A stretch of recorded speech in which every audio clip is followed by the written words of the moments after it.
Sabi ng Bible, glory to the highest. Amen. Yung ating pinag-uusapan ay Gloria. Yes, Pinakamataas na papuri sa Diyos. Yeah, that's right. Woo! Napaiyak ako sa galak. Amen. Okay, punta na tayo sa salita ng Diyos. Balikan natin ang ating topic tungkol sa kaluwalhatian ng Diyos. Amen. Colossus 1:27 hanggang 28. Niloob ng Diyos na ihayag sa kanila kung gaano kadakila ang pakamanghamanghang hiwagang ito na para sa ating mga hentil na walang iba kung hindi si Kristo na nasa sa inyo, sa atin. Siya ang ating pag-asa na tayo'y makakabahagi sa kaluwalhatian ng Diyos. Amen. Yes, that's right. Yan ang dahilan kung bakit ipinangangaral namin si Kristo. Amen. Hallelujah. Ito ang pinakamalalim na hiwaga na nais ng Diyos na ating maunawa. Ano raw yun? Si Kristo na nasa sa inyo, sa atin. Siya ang ating pag-asa na tayo'y makakabahagi sa gloria, kaluwalhatian ng Diyos.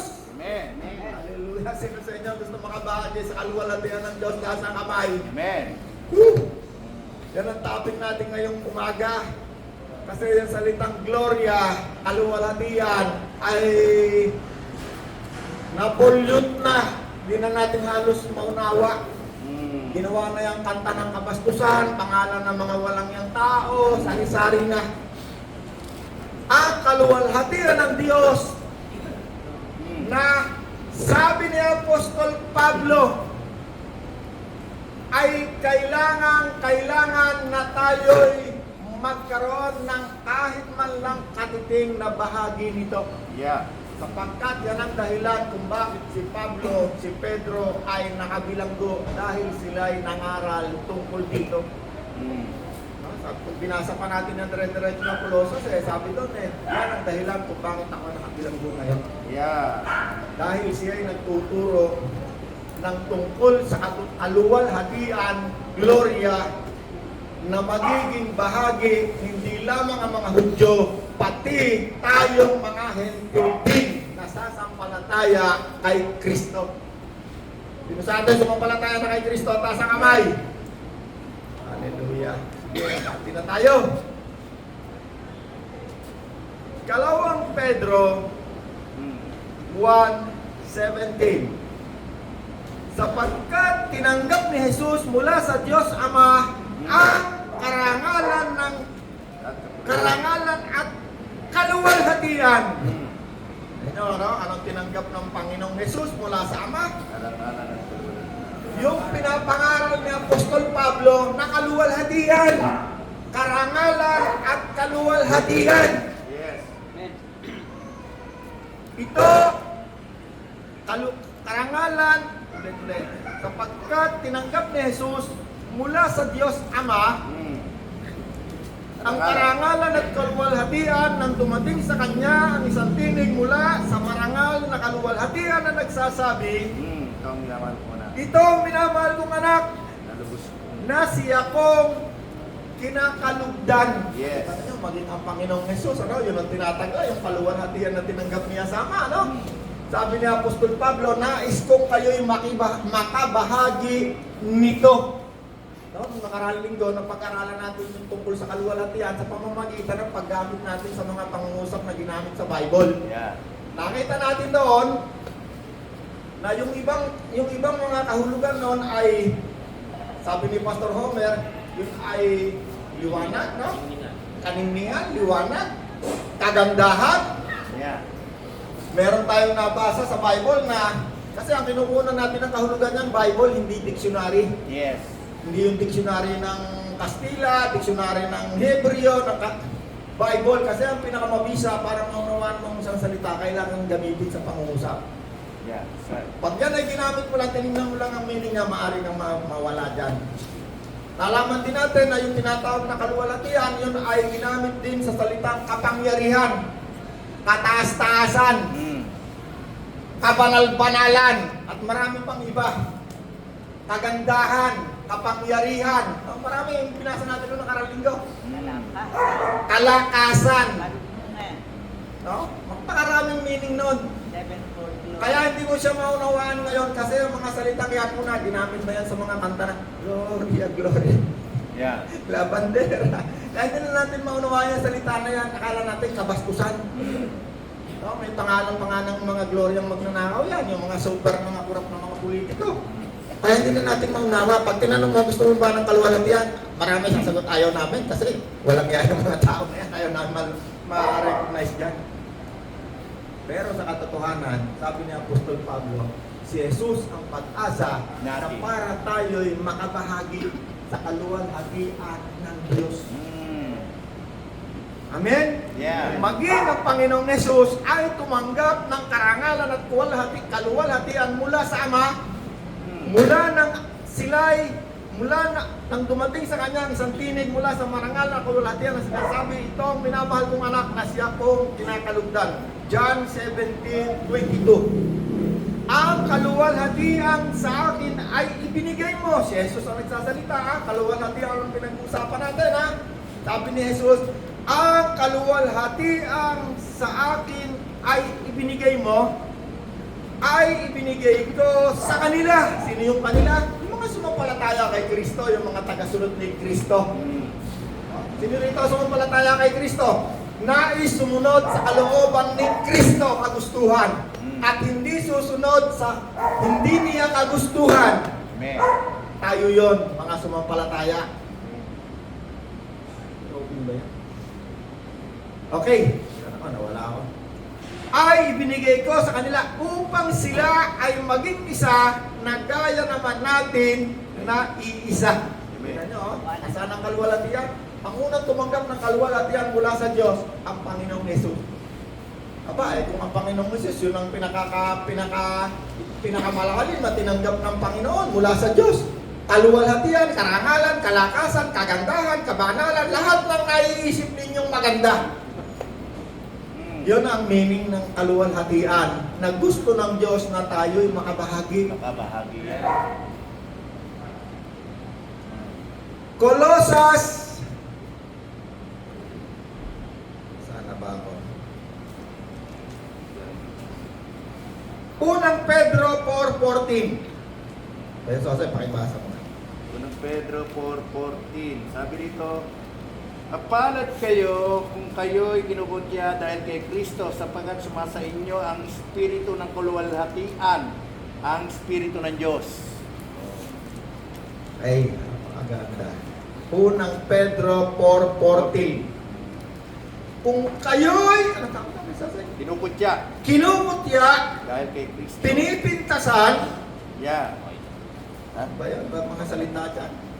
Pinuputya, pinipintasan dahil kay Kristo, pinagtatawanan, kayo'y nilalait sa ibang mga verse. Kung kayo'y nilalait, kayo'y pinapagtawanan, kung kayo'y pinagsasabihan ng mga salitang hindi totoo dahil kay Kristo. Ano sabi ron? Sapagkat sumasa Mapalad kayo sapagkat kung kayo ang espiritu ng kaluwalhatian. Kaya, huwag mong gagawin Diyos yan, ha? Kasi yung iba, yung espiritu, ginawang Diyos yun, Ito, espiritu ng kaluwalhatian ay nagpapahingalay sa inyo. Sabi din sa'yo, kay Jose, sapagkat sumasa inyo ang espiritu ng kaluwalhatian, ang espiritu ng Diyos. sapagkat sumasa inyo ang espiritu ng kaluwalhatian. Nasaan ang espiritu ng Diyos? Espiritu ng kaluwalhatian? Sa atin. Nasa sa atin. Kaya tayo ngayon, kung nasa sa atin ang espiritu ng Diyos, ang espiritu ni Kristo, tayo ngayon ay kabahagi. Saan tayo makakabahagi? Sa karangalan, sa kapangyarihan, sa kaluwalhatian, sa kabanalan, lahat ng naisip natin na sinasabi dito sa Bible, nakakabahagi tayo ngayon. Yeah. Kaya si Carola na dating magnanakaw, mambababae, lahat ng ginagawa ninyo ay ginagawa ko. Ngayon, hindi na nakakabahagi na ako ngayon sa karangalan, kabanalan, kapangyarihan, kayamanan, kalakasan ng Diyos. Kaya ako ngayon, sabi sa akin ng dating mga kaibigan ko, napakawak nga sa puwit mo, puwit pa eh. Yung isa, no, isang beses kasama ko si Kuya Sosing eh, may nasa lubong kaming isang mayaman. Montano, mayaman.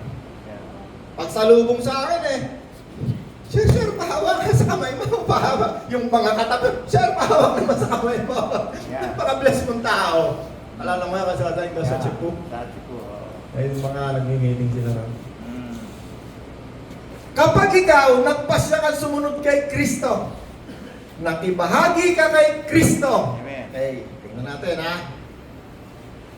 Saan tayo makikibahagi para tayo maging kabahagi rin niya? Romans 8, doon sa huling binasa ni Kuya Soseng, kung kayo ay pinipintasan, nilalait, tinutuya, pinagtatawanan, mag-alala kayo. Yes. Bakit? Sapagkat ang Espiritu ng Diyos nasa sa inyo.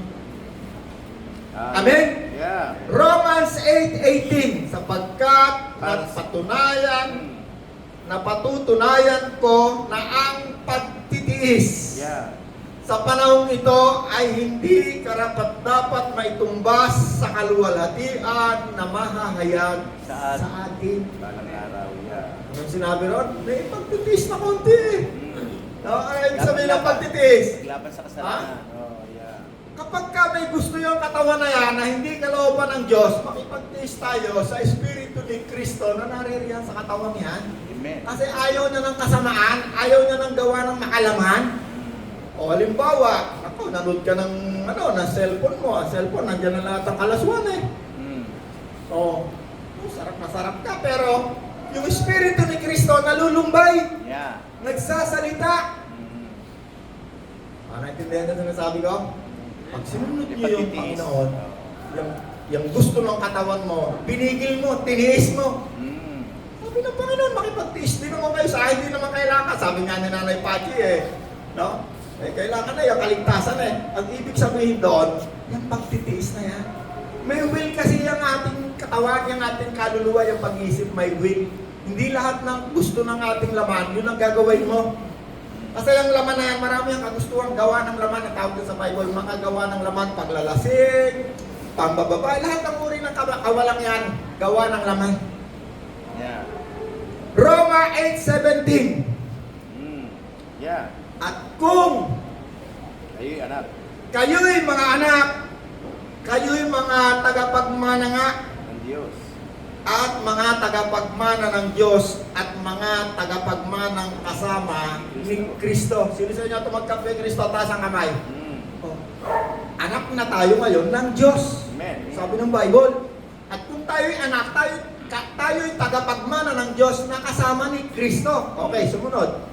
Kung gayon, sige, sapagkat kung tayo kasama niya sa pagtitiis, tayo makakasama niya sa kanyang kaluwalhatian. Kung tayo'y kasama niya sa pagtitiis, sabihin, meron kang gagawin, pero hindi tungkol sa kaligtasan pagtitiis titiisin mo, ano raw tayo makakasama? Makakasama tayo sa parangal! Hallelujah! Kaluwalhatian! Ang kataas-taasang parangal, ang tawag doon, pagluwalhati sa Diyos. Parangal sa Diyos. Pero kung tayo'y makikipagtiis kay Kristo, tayo'y makakahati sa parangal. Sa maluwalhating pagdating ni Kristo, binasa natin ang karalin ko Sa maluwalhating pagdating, pagbabalik ni Kristo dito sa lupa, bakit sinabi, pagdating ni Kristo, maluwalhati, Ibig sabihin ng maluwalhati, ang isang ibig sabihin nun, katagumpayan. Matagumpay. Kaya nga merong salita sa Kastila yung Gloria, Sabado de Gloria. Ano ibig sabihin nun? Maluwalhating pagbalik ni Kristo yun Maluwalhating pagkabuhay. Kastila yun nakanaipatsin Sabado de Gloria, Kastila. Hindi na marunong sa Kastila. Ibig sabihin, katagumpayan ni Kristo sa pagkabuhay. Ngayon naman, sa pagbabalik ni Kristo, sa maluwalhating pagbabalik ni Kristo, Sabi rito, at kung gayon, Mm. ang mga nakipagtiis na kasama ni Kristo, tayo'y Makakasama niya. makakasama. Pakibasa. Tayo'y makakasama niya sa kanyang kaluwalhatian. Tayo'y makakasama rin naman niya sa kaniyang kaluwalhatian. So, meron tayong gagawin ngayon, Nanay Pachi, no? Abang nandito sa lupa, no? Ano yun? Makikipagtiis. Makikipagtiis. Makikipaglaban. No? Kung tayo, hindi ibig sabihin ang pinakikipaglaban natin, yung kaligtasan, ligtas na tayo eh. Oh, yeah. Makakabahagi tayo sa kaluwalhatian ng Diyos. Ano yung kaluwalhatian? Kapangyarihan, karangalan, kalakasan, kayamanan. Pero kung hindi ka makipagtiis, wala kang gawa kundi manood ng sex dyan sa cellphone mo. Enjoy na enjoy ka sa kasamaan. Tapos gusto mo maging kabahagi ka sa kaluwalhatian. Palagay mo, pantay ba yun, Nanay Pati, no? Dahil ligtas ka na, gagawin mo na lahat ng, ay, ligtas na ako, si Lord na ang aking Panginoon, ligtas na ako. Pagdating ng kumpare mong magnanakaw, pupunta tayo sa beer house, pare, huwag kang maingay, ha? Ito naman, alam mo, ayaw ng Panginoon kasi nasa sa iyo ang espiritu ng kaluwalhatian eh. Yes. Pag ikaw eh, hindi nakipagtiis, palagay mo makakasama ka sa karangalan. Mr. Romer, may gusto sumagot dyan sa kababaihan? No? Alam na alam mo yung kasamaan kasi kapag nasa iyo ang espiritu ni Kristo, ang espiritu ng Diyos, ang espiritu ng banal, papunta ka pa lang dyan sa kasamaan, nagsasalita na sa iyo yan. Bakit? Ayaw niya na kayo'y makabahagi sa kasamaan. Ang gusto niya tayo'y makabahagi sa kaluwalhatian ng Diyos. Yeah. Maraming tao, ang kasalanan, di nila malaman, di nila maintindihan. Ay, Kuya Roland, di naman masama yan. Makipag-text ako sa babae, makipaglandian ako eh. Alam nyo itong ating paglilingkod ngayon, hindi, wala akong matatapos natin na, umpisahan ko na rin sa Korinto. 2 Korinto 3, umpisahan ko sa 4, 2 Korinto 3. Yeah. Kami ay may pagtitiwala sa Diyos sa pamamagitan ni Kristo. 5. Yung sa sarili lamang namin, wala kaming kakayanang gawin ito. Subalit, ang aming kakayanan ay kaloob ng Diyos. Okay, may dalawang taong naglilingkod eh. Yung isa naglilingkod ayon doon sa lumang tipan, panahon ni Moses. Ngayon, itong mga naglilingkod na ito, si Pastor Romas, Pastor Soseng, at lahat ng taong naglilingkod ngayon kay Kristo o sa Diyos, merong isang uri ng paglilingkod na yun yan. Ang tawag dito, tutuloy ko ha. Yeah, maglilingkod ng bagong tipan. Binigyan niya kami ng kakayanan na maging Lingkod. lingkod Bagong tipan. ng bagong tipan. Kaya nga nakita nyo, lahat ng building natin may nakalagay new covenant. No? Yeah. Isang kasunduan. Lingkod ng bagong tipan, isang kasunduang hindi ayon sa kautusan nakasulat, kundi ayon sa Espiritu. Yes. Espiritu ng kaluwalhatian, Espiritu ng Diyos, Espiritu ni Kristo. Sapagkat ang kautusan nakasulat ay nagdudulot ng kamatayan, ngunit ang Espiritu, ito ay nagdudulot lamang ng buhay. Sinong nasa atin ngayon at tinanggap natin si Kristo? Espiritu ng Diyos. Amen. Espiritu ni Kristo. Ang tawag sa kanila, banal na Espiritu. Amen. Identity ng Espiritu na nandito kay Nanay Pati at sa ating lahat. Anong uri? Banal, holy. Dalawa lang ang uri ng Espiritu narito sa mundong ito. Pag hindi holy, banal, evil. Pag hindi holy, pag hindi banal, ang tawag, evil. Dalawa lamang ang uri, identity ng Espiritu narito. That's right. Kaya ang tawag sa Espiritu ni Kristo, sa Espiritu ng Diyos, banal The Spirit. na Espiritu, holy. Okay, tuloy ko pa. Yeah. Sana ako, 6. 6. Binigyan niya kami ng kakayahang maging lingkod. Binigyan niya kami ng kakayanan na maging lingkod ng bagong tipan. Yeah. No, ang sabi nito, actually, ang nagsasalita rito, si Apostol Pablo. At yung 12 at mga tagasunod ni Kristo. Ibig sabihin, yung mga naglilingkod sa bagong tipan, mula nung si Kristo ay dumating, hindi yan nag-aral sa eskwelahan. Mr. Romer, no? Pero sila pinag-aralan, walang diploma. Inaano nga sila, dinidisqualify nga sila ng malalaking religion ng mga Pharisee, Sadducee, Herodian, at marami pang ibang relihiyon nung dumating si Kristo. Sabi rito, sinong nagbigay sa kanila ng kakayanan? Hindi university. Hindi eskwelahan. Yes. Sino nagbigay ng kakayanan? Ang Diyos mismo. Tuloy pa, 7. Nang ibigay. Nang ibigay ang kautusan ng kaukit sa bato, nahayag ang kaluwalhatian ng Diyos. Ang tinutukoy dito nung si Moses ang naglingkod. Yeah. Dumating na yung kaluwalhatian. Pero yung kaluwalhatian yun ay nawawala. Kaya tingnan natin maigi. Nang ibigay ang kautusan ng kaukit sa bato na nahayag ang kaluwalhatian ng Diyos, kaya nga hindi matingnan ng mga Israelita ang mukha ni Moses. Kahit na ang liwanag na iyon sa mukha niya ay pansamantala lamang. Kung Yes. ang paglilingkod na batay sa kautusang nakaukit sa bato at nagdadala ng kamatayan ay dumating na may kalakip na gayong kaluwalhatian, gaano pa kaya ang kaluwalhatian ng paglilingkod sa Espiritu? Yes. Mas maluwalhati, mas marangal, mas malakas, mas mabigat, mas mayaman, Amen. mas makapangyarihan, mas matatag. Saan nyo, ano? Kaya sa naglilingkod yan, di naman wala namang ano yan, wala namang diploma yan. Walang degree. Ay, Pero napakalago ng simbahan. At marami pang ibang walang pinag-aralan na merong malaking paglilingkod sa Diyos na ginagawa ngayon. Nanay Pachi, no? Sana ako, 8. Yeah. Gaano pa kaya ang kaluwalhatian ng paglilingkod ayon sa Espiritu? Ito yung ginagawa natin ngayon. Kung may kaluwalhatian ng paglilingkod, tingnan nyo yung salitang kaluwalhatian, ha? Paulit-ulit, ha? Tama. Kung may kaluwalhatian ng paglilingkod na nagdudulot na hatol ng kamatayan, lalo pang maluwalhati ang paglilingkod na nagdudulot ng kapatawaran, pagpapatawad. Yeah. Tignan ninyo mga mangangaral ngayon, ano? Laging ang pinapangarap, magsisi kayo sa inyong mga kasalanan. Bakit? Ang kapatawaran ay nakahanda sa lahat ngayon. Sa lahat ng tatanggap kay Kristo, magsisisi, tatalikod sa kasalanan. Yeah. Ano sabi? Ulitin nga natin. Kung may kaluwalhatian ng paglilingkod na nagdudulot ng hatol ng kamatayan, Lalo doon sa pa. lumang tipan, kasi puro utos doon at sumpa at kamatayan, lalo pang maluwalhati ang paglilingkod na nagdudulot ng kapatawaran. Yes. Pagpapatawad. Kita nyo tayo, malimit tayo. Panginoon, patawarin niyo po kami sa aming mga kasalanan. Bakit? Ang Panginoong Jesus ay nangako sa atin sa bagong tipan. Ito ang aking dugo. Ito ang magpapatibay sa ikapagpapatawad ng kasalanan ng marami. Hindi ng lahat, ha?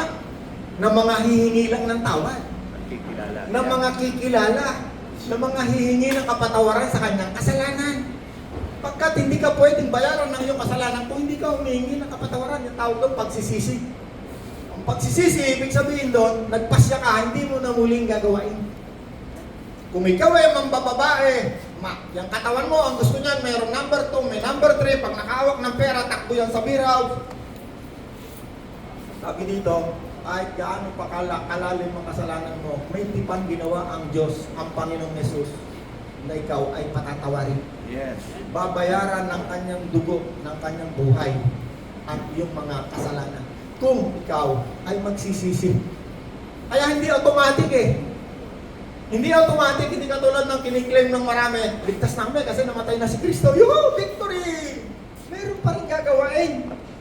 Pero hindi na tungkol sa kaligtasan mo kasi niligtas ka na. Yeah.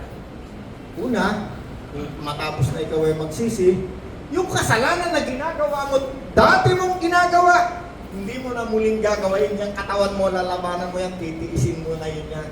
Kung dati, naku, sarap na sa video, sa mga sex, sa mga, kung pinagdaanan mo lahat yan. Yeah. Kahit ngayon, pag nakakakita ko nun, gusto ng katawan ko yung puntahan. Yes. That's right. Pero ako'y nakikipagtiis sa Diyos kay Amen. Kristo. That's right. Amen! May naiintindihan tayo? Yes.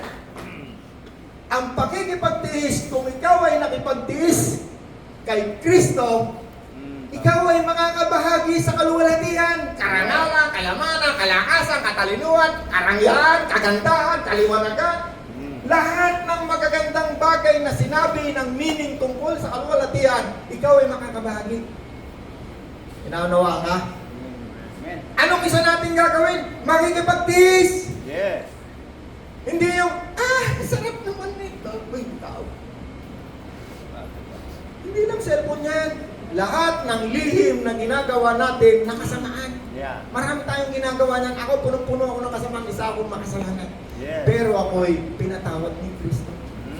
Lahat. Sino sa inyo ang dating makasalanan? Taas ang kamay. Yes. Good. Abay, kung hindi ka makasalanan, walang pinatawad sa iyo si Kristo. Hindi ka naman makasalanan eh. Yeah. Yun ang susi. Ang misteryo ng bagong tipan, kapatawaran. Kung inako mo, inamin mo na ikaw ay makasalanan. Yes. At ngayon, nung ikaw ay makasalanan, sinabi mo, Panginoon, patawarin mo ako, hindi ko na muling gagawin. Darating ang tulong ng Diyos at ikaw ay mag-uumpisa ng makibahagi sa kaluwalhatian ng Diyos. Amen. Natutunan tayo? Yes. Sino sa inyo dito dating makasalanan? Yes. Tumanggap kay Kristo. Yeah. Humingi ng kapatawaran sa kasalanan. Yes. Marami kasing tao. Maraming tao gusto lang yung pagtanggap kay Kristo. Gusto lang yung pangako ni Kristo. Buhay na walang hanggan, buhay na masagana. Yan lang ang gusto. Pero yung pagsisisi, ayaw na. Yung titigilan yung kasalanan, ayaw na yan. Pero gusto yung mga pangako ni Kristo, yung kasaganaan sa buhay. Buhay na walang hanggan, pag namatay ka. Gustong gusto. Wala namang ayaw talaga eh. Pero yung pagsisisi, yun ang mabigat. Alam nyo yung pagsisisi, very simple. Akala lang nyo mahirap. Kasi kumisan, nung unang tanggap ko kay Kristo, ito personal kong kasalanan. Personal kong karanasan. Nung unang tumanggap ako kay Kristo, siguro 1 hanggang 3 taon. Hanggang sa nakarating ako sa Saudi. Yung dati kong mga kasalanan, hindi ko maintindihan bakit hindi ko kaya, bakit nagagawa ko pa rin. Hanggang sa parang sabi ko, ganito rin pala ang buhay ko. Bakit tumanggap pa kay Kristo? Mabuti pa, hindi ko na nakilala si Kristo. Yun ang nasa isip ko, dumano ko sa ganung kasi gusto kong layuan yung kasalanan. Ayaw ko ng kasalanan eh. Pero para ako si Pablo, kung ano yung masama siya kung ginagawa. Tinanggap ko na si Kristo. Andun pa rin yung sigarilyo, andun pa rin yung inom, andun pa rin yung babae, andun lahat. Sabi ko, mabuti pa, hindi ko nakilala si Kristo. Kasi ginagawa ko rin naman eh, yung ayaw ko. Gusto kong maging banal, katulad ni Kristo, pero hindi ko kaya. Alam niyo, na-realize ko, hindi ko pala sinusuko sa kanya yung buhay ko.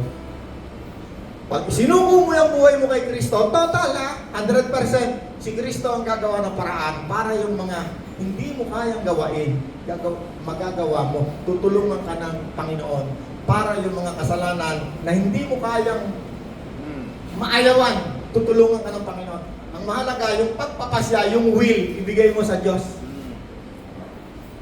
Yeah. At ang Diyos ang gagawa ng tulong para sa iyo, para hindi mo magawa yung hindi mo kayang gawain. Kasi kung kaya rin lang naman natin gawin, ba't kailangan pa natin ng Diyos? Hindi natin talaga kayang talikuran ng kasalanan, hindi natin kaya. Walang makakatalikod sa kasalanan. Sa tulong lamang ng Panginoon. Yes. Makakatalikod ka sa kasalanan. Yeah. Pero habang nabubuhay ka pa rito sa mundong ito, yan yung word na makipagtiis ka kay Kristo. Kasi si Kristo nandito. Si Kristo ay nakikipaglaban para sa iyo.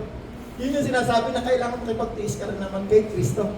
Bakit? Tinutulungan ka niya para mapaglabanan mo yung kasalanan. Bakit? Gusto niya yung kaluwalhatian niya na nasa sa iyo, mahayag sa iyo, makita ng mga tao. May naunawaan tayo? Amen. Tuloy ko pa ha. Yan ako. 8. Gaano pa kaya ang kaluwalhatian ng paglilingkod ayon sa Espiritu? Kung may kaluwalhatian ng paglilingkod na nagdudulot ng hatol ng kamatayan, lalo pang maluwalhati, marangal, malakas ang paglilingkod na nagdudulot ng pagpapatawad. Dahil dito, masasabi natin ang dating kaluwalhatian ay wala na sapagkat napalitan na ito ng higit pang maluwalhati, marangal, maluwalhati, malakas, maganda, mataas, lahat ng uri ng salita tungkol sa kaluwalhatian. Okay, 11. Kung may kaluwalhatian, pansinin niyo yung salitang kaluwalhatian na dito lamang sa verse na ito, ginamit yung salitang kaluwalhatian paulit-ulit. Paulit-ulit. Okay? Kung may kaluwalhatian ang lumilipas, lalong higit ang kaluwalhatian, kagandahan, karangalan, kataasan, kalakasan, nang nananatili magpakailanman. Yes. Yung karangalan na yan, na nasa sa atin, na tayo nakabahagi, yan ay mananatiling, hindi na yan mawawala. Yes. Ang kailangan na lang natin, habang tayo buhay pa sa mundong ito, tayo makipagtiis sa Espiritu banal, mabuti. Espiritu ng Diyos, Espiritu ni Kristo. Yeah. Sumang-ayon tayo sa kalooban ng Diyos. Kaisa. Ano na naipagin? Pagkaisa. Makipagkaisa ayon, makipagtiis. No? Kaya nga sabi ni Kristo doon sa isang binasa nating verse, nais ko sila'y maging katulad natin na iisa. No? Makipagkaisa tayo, 12. Dahil sa pag-asa namin yan, malakas ang aming loob. Hindi kami tulad ni Moses na nagtalukbong ng muka. Para hindi makita ng mga Israelita ang paglipas ng kaluwalhatian yon. Kasi si Moses, nung binigay yung tapyas ng bato, yung Old Testament, doon nag-umpisa yun eh. Yung kaluwalhatian ng Diyos ay nahawa siya. Yung kanyang mukha, naging maningning, lumiwanag na parang makimakisla. Pero tinakluban niya kasi Takot ang mga Israelita. takot ang mga Israelita. Pangalawa, yung kaningningan na yun na luwalhati ng Diyos na napunta sa kanya, na bahaginan siya, ay Ayaw niyang mawala. ayaw niyang mawala. Gusto niya Kaya eh na panghabang niya buhay. manatili. Pero sabi ng Diyos, samantala lang yun. Ang kaluwalhatian na hindi na mawawala ay nasa sa atin ngayon. Yes. That's right. Amen? 14, kaya saan pakibasa mo hanggang 16. Ngunit naging matigas ang kanilang ulo, kaya't hanggang ngayon nananatili ang talukbong na iyon habang binabasa nila ang lumang tipan. Maaalis lamang ang talukbong na iyon sa pakikipag-isa kay Kristo. Hanggang ngayon may talukbong pa ang kanilang isip tuwing babasahin nila ang aklat ni Moises. Ngunit kapag lumalapit ang tao sa Panginoon, naaalis ang talukbong. Ang Panginoong binabanggit Hold, dito. kaya saan hanggang 6 na yan, no? Hanggang 16. Panginoon, Panginoon, Panginoon. 17, ang Panginoon na binabanggit dito ay Espiritu Amen. ni Kristo. Ay, sino tumagang na kay Kristo? Nasaan si Kristo ngayon? Siyempre, yung katawan ng maluwalhati, nandun sa langit, nakaupo sa kanan ng Diyos. Amen. Sino ngayon nandito sa atin? Ang Espiritu ni Kristo. Amen. Ang tawag sa kaniya ay Holy, Banal, Mabuti! Amen. Huwag mong gagawin katlong Diyos yung Holy Spirit. Identity lang yun ng Kristo at ng Diyos eh. Yun nga yung pinapakilala natin sa kanila eh. Ay, yung Diyos ika, yung banal na Espiritu ka, pangatlo naming Diyos. Yun ang pinapakilala ko sa inyo. Yung pangatlong Diyos na hindi nyo kilala. Kasi ayaw ng Diyos na meron kang ibang mga Diyos. Merong mga tao, ayaw tanggapin to eh. Hindi, meron kami tatlong Diyos. Trinity kami eh. Gagalit sa amin si Father, gagalit sa amin si Pastor, pag hindi kami Trinity. Doktrina yun ng mga relihiyon. Itong ating ginagawa, ito'y pakikipagrelasyon, pakikipag-isa sa Diyos. Amen? Amen. Eh, tuloy pa natin. Ang Panginoon na binabanggit dito ay Espiritu. At kung nasa ang Espiritu ng Panginoon, mayroon tayo ngayong kalayaan. Kita ninyo, may freedom tayo para magturo ng tungkol sa salita ng Diyos, no? Pag ikaw nasa religion ka, andun ka sa Trinity, andun ka sa Oneness, wala kang laya magturo. Ang ituturo mo lang kung ano yung tuturo nila sa'yo. Naintindihan kayo? Kaya iba ang reliyon, iba ang pakikipagrelasyon sa Diyos. Ang reliyon, tuturuan kanya ng mga rules, tuturuan kanya ng mga doctrines nila na nakalibro.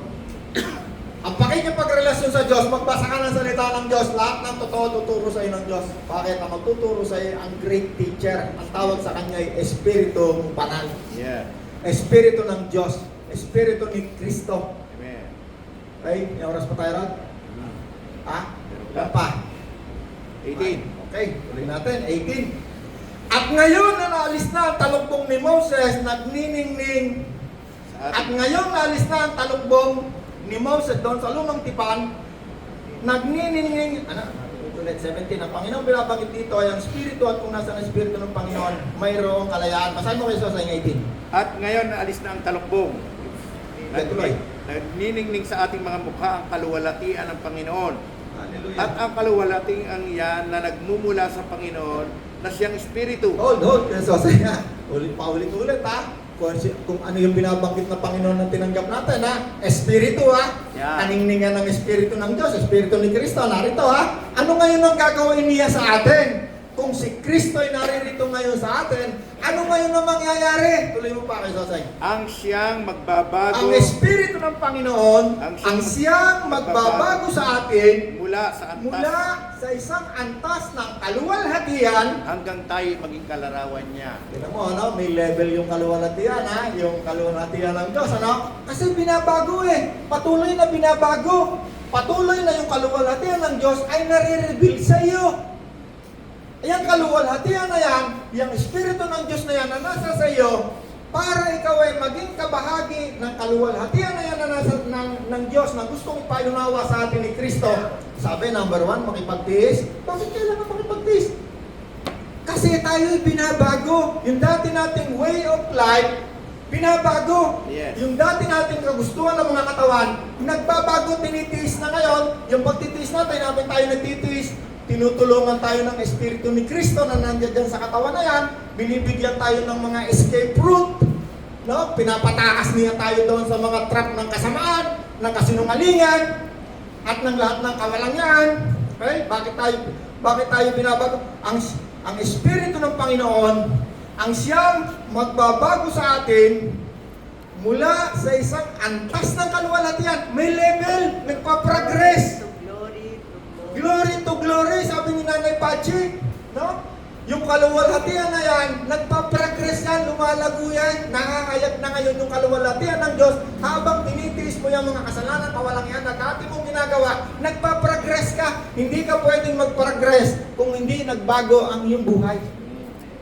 Kung ikaw ay lasenggo, tinanggap mo si Kristo, hindi ka magpa-progress kung ikaw ay patuloy na nag-e-enjoy sa paglalasing. Kung ikaw ay babaero, hindi magpaprogress ang kaluwalhatian, ang kahayamanan, ang karangalan, ang kagandahan, ang kalakasan, hindi yan magpaprogress habang ikaw habang hindi ka nakikipagtiis kay Kristo.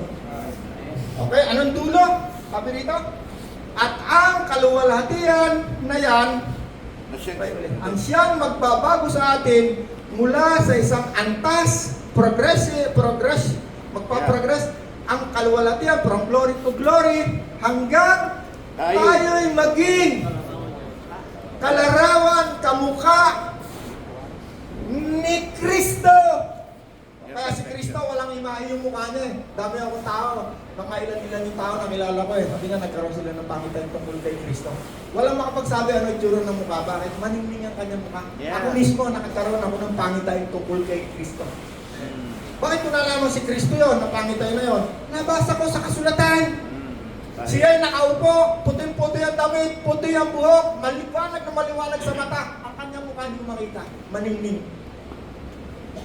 Walang imahe ang kanyang mukha. Bakit? Kung may imahe, baka i-drawing ko. Ang imahe ni Kristo ay ang isang taong sumampalataya, nagsisi, nakipagtiis kay Kristo. Yeah. Tayo'y magiging kamukha, kalarawan, imahe ni Kristo. Ay, imahe, hindi ba? Larawan, hindi physical na imahe. Hindi physical. Yeah. Hindi physical na image.